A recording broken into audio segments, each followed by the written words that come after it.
So in October 2024, Forensic Architecture, your office, published this major report called Cartography of Genocide, Israel's Conduct in Gaza since October 2023. And this report, which is major both in its finding and its size, since it's 827 pages, I think, is both informed by the work that your offices and you have been doing since the early 2000s, but it also departs from it in some major way. So in order to assess the departures, I think we should start with a recap briefly on what is forensic architecture, what does it do, its methodology, its ethical protocols, and its purposes. So let's start with that. Yeah.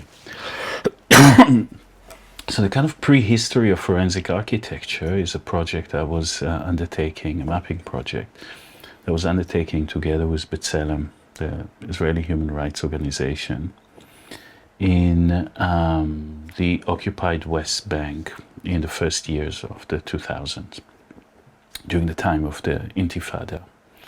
The second Intifada. The second Intifada has just began.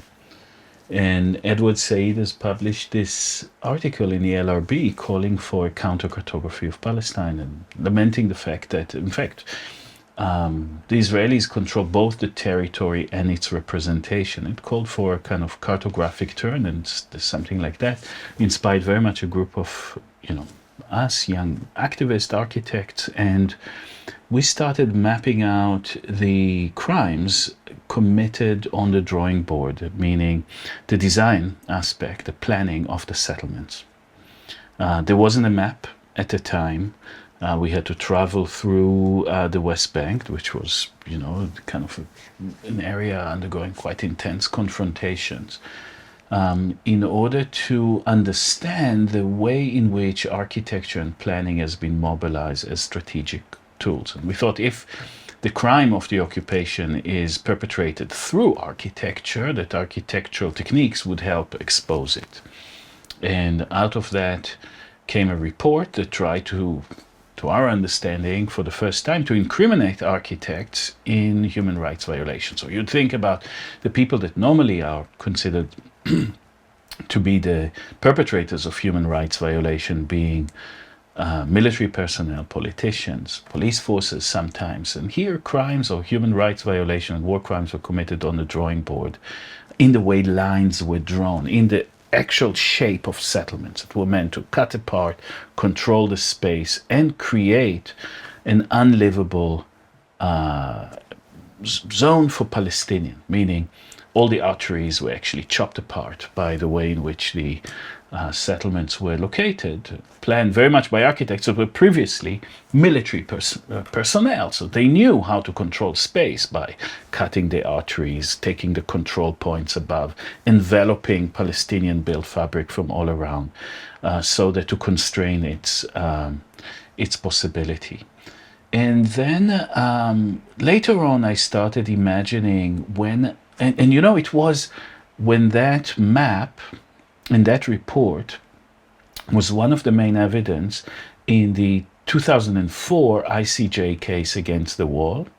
And ICJ being the International Court of Justice, where the court has actually ruled that the wall that Israel was building since 2002 within Palestinian territories was illegal and called for its demolition. Of course, it immediately got demolished.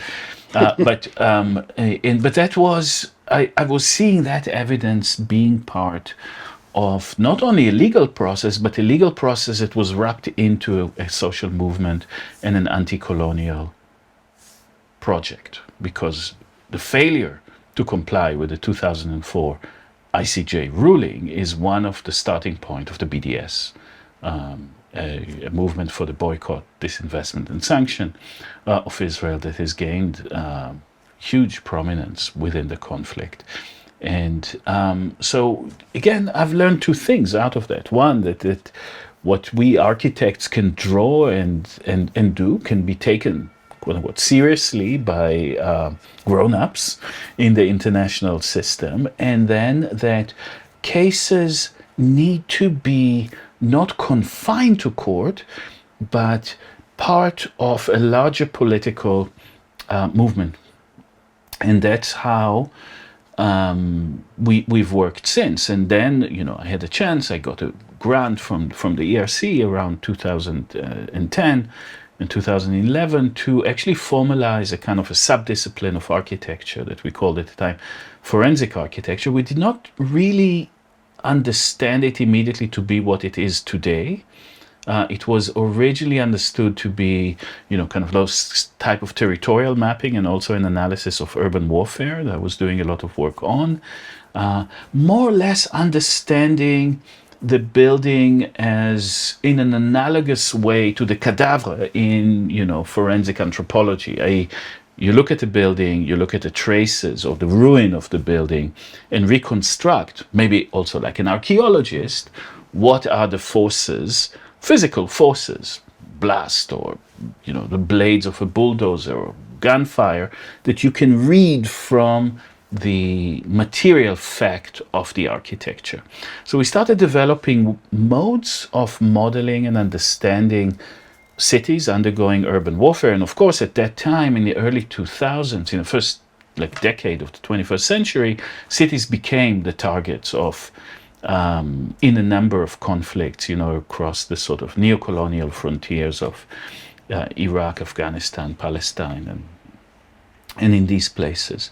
Then something happened, and we didn't understand it immediately, but we kind of fell upon a technique rather than design it, because in 2005, mapping became redundant with Google Earth and Google Maps starting to make satellite analysis more or less publicly available.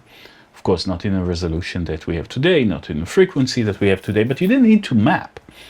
And a map became a photograph, right? And a satellite image, as Laura Kurgan is showing in her book, also with own books, is an understanding of a photograph. You need to understand resolution and bandwidth and color and ground truth in order to understand what you see in a photograph taken from outer space. But it is primarily a photograph. And then other kind of images started emerging. And in those, I would say Palestine was again a kind of a laboratory of another kind of transformation. People think about Palestine as a laboratory of warfare and techniques of control and weapons and all those things that Israel later exports after practicing on Palestinians. But it was also in the West Bank at that time, in the first decade of the 21st century, that the kind of systematization of distribution of cameras and kind of video evidence, the collection and an analysis of what is seen in videos as evidence started to emerge with different projects, including Shooting Back and my friend Issa Amro and others were kind of promoting that kind of. Initially, you had to distribute cameras in Hebron, in other places, and later, it became in everybody's pocket with smartphones, and the means to distribute it through social media became very readily available.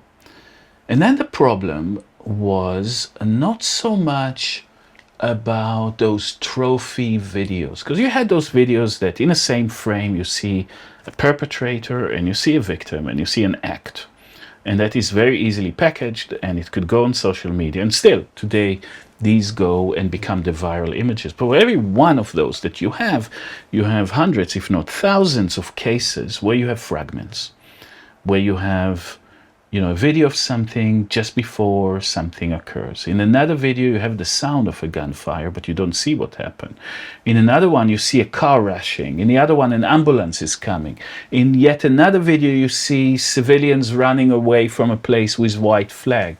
In others, you have a videographer maybe coming a bit too late out of a window, filming onto the street and commenting upon what they're seeing at that moment, meaning that to understand what you see in those images a kind of an art of composition had to occur.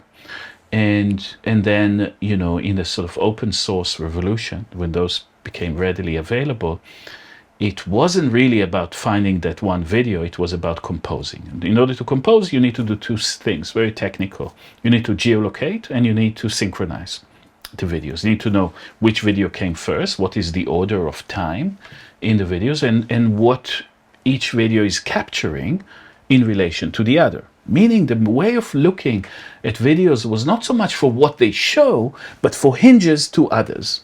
Right? So each image and each video became a gateway to see others. And what needed to develop is a kind of assemblages of videos. Sometimes 6 videos have to be composed, and in our biggest cases that came very early on, 700 videos had to be composed into a single case.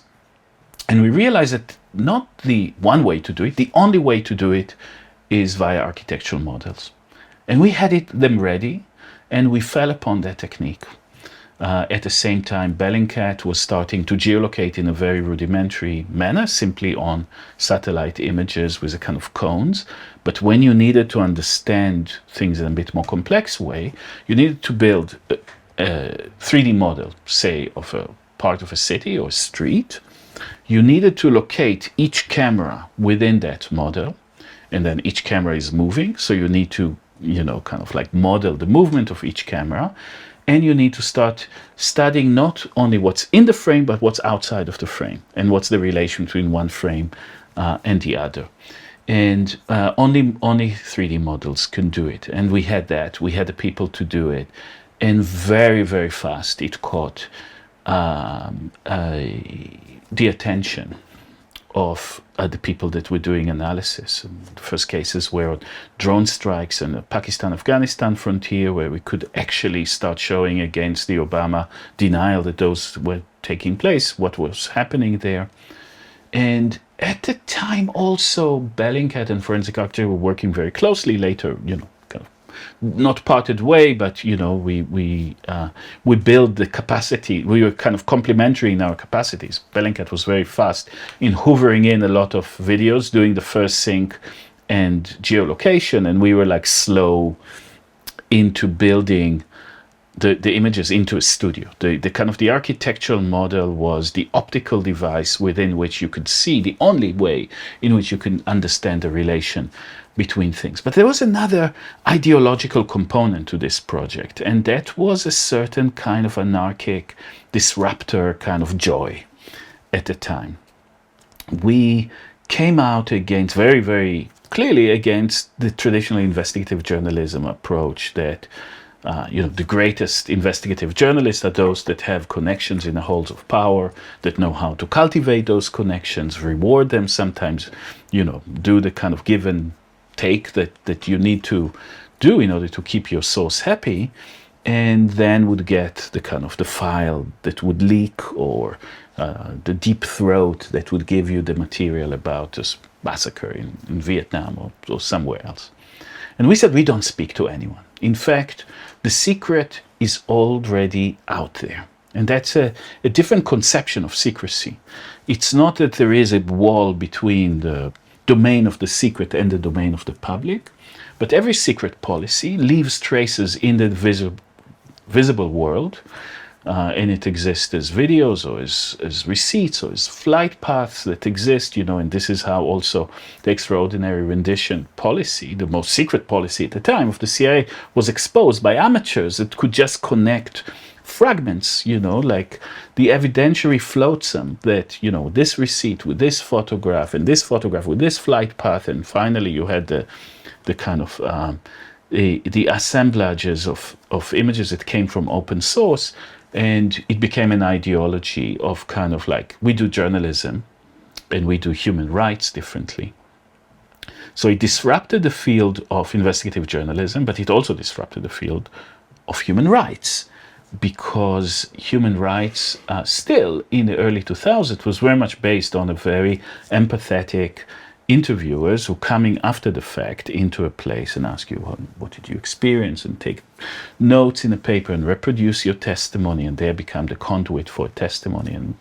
in a sense, we thought this is redundant, no, because the testimonies are already given live, and also human rights field was part of human rights, was part of the humanities. No, it wasn't a kind of a scientific practice, although it had some, it was kind of starting to be interested in all sort of scientific investigations, etc. Human rights traditionally were those kind of empathetic, liberal left-wing people who were going to places and taking the testimony, and it was about the testimony, the direct testimony of victims that need to be mobilized against the scientific, technological, repressive power of states. So there was an ideology that kind of grounded those testimonies. And for us, we decided to refuse that distinction between evidence and testimony, between the misanthropic scientist and the heartfelt humanist. And in fact, everything that we were doing was kind of blaring that. We say a video that is taken by somebody who experienced firsthand a community at the forefront of conflict is both a testimony and a piece of evidence. In fact, we were looking at very recently. We were decided to look again at many of our videos, and we made an experiment in the office. We said, okay, let's not look at the images. Let's turn the camera off, but just listen to the audio of those videos that were taken by users.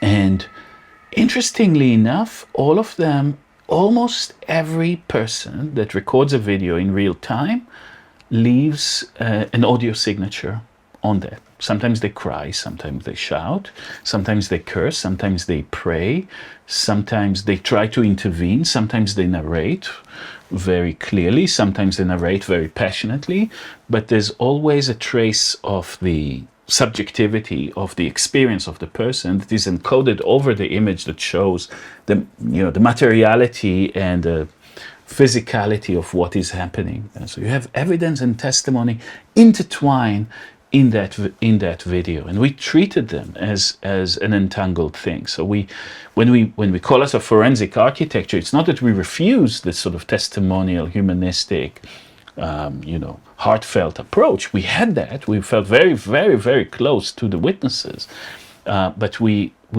always combine the scientific and the testimonial. And then it was also a transformation of human rights that delivered the first agency of collection to the communities at the forefront of struggle, and rather than a kind of a process of mediation, started into a process of collaboration.